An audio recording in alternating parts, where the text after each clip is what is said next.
Hey soul family, it's your soul sister Zada, and I'm here with another video. So I'm basically on my lunch right now, but I wanted to have this topic. I've been wanting to record this video for like the past month or so because I find that it's a real trending topic and just a trending thing that's going on in a lot of people's lives. So I felt like I wanted to put my 2 cents in because I'm actually going through it myself as well. I want to start by saying welcome to all my new subbies. Thank you so much for joining the family. I'm happy that you're here. This is a community of building and healing and, learning and growing as well. So thank you for watching. Thank you for subscribing. And thank you for hanging in there because my videos have been kind of slow to come. But anyway, when it comes to toxic family, it's such a hard conversation because these are people that you grew up with that, you've been told is supposed to have your back. Blood is thicker than water. That they're the ones, the main people in your life that's supposed to support you. But we come to find out over time as we, grow with these people that not everybody has the best intentions for you. Not everybody wants to see you win. Not everybody that's in your family is going to love you the way that you need to be loved. When it comes to my mother, I have a very strained relationship with my mother because we've always been different. I've known that since I was about 5 years old, that me and my mother are very, very different. And it used to tear me down. Like, it used to make me feel so down because I felt bullied by my mother because we are not alike. She was more hardcore.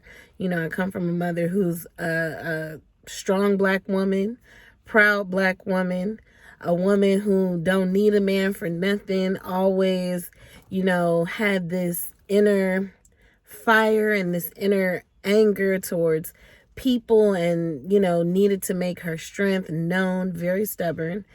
And I was always more kind and peaceful and always, valued peace and making friends from as early as I can remember, maybe 2 or 3 years old.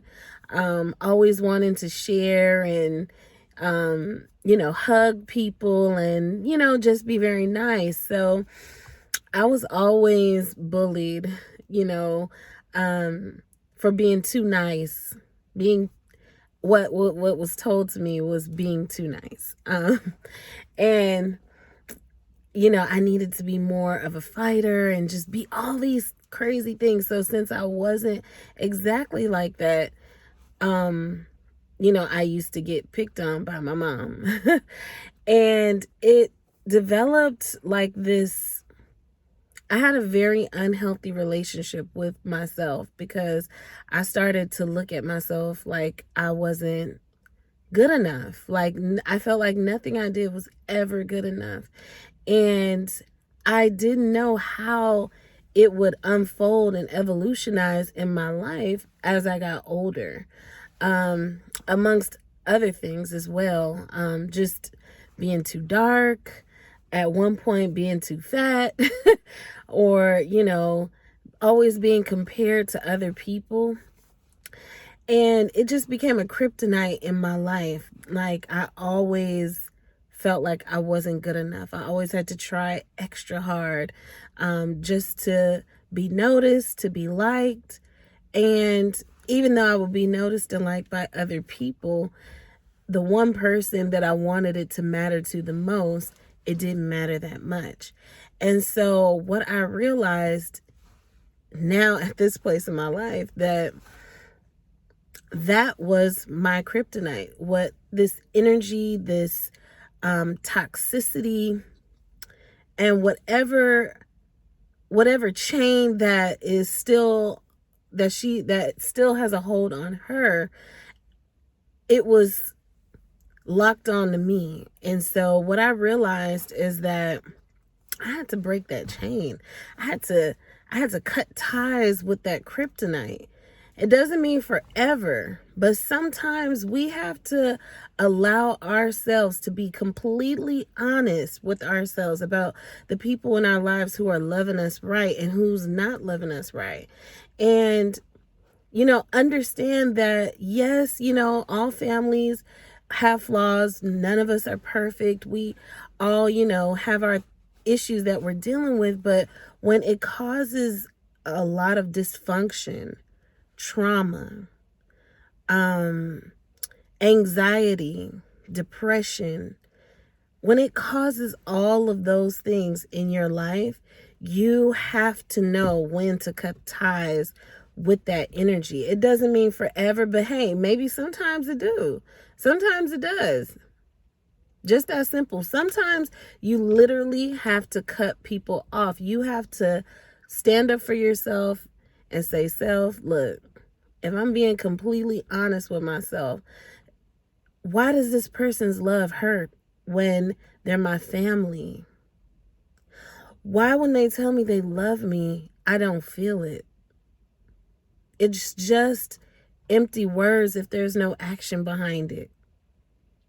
Why is it that I feel more love from my friends than I do my family? There's a reason for that. The friends that actually love you and care about you genuinely, they're teaching you, and they're also a mirror reflection of who you are and what you deserve. Right? And so that's why there's that alignment there. And when you go back to your family and you realize they've been loving you harsh or loving you wrong, you realize, okay, that's not real love. Like, putting me down, making me feel like I'm not good enough, comparing me to other people. And sometimes it's not their fault. I mean, it is their fault because everyone is responsible for, their own realizations and their own actualizations and their actions. But sometimes that mindset is so ingrained and so embedded in our family lineage that they haven't awakened to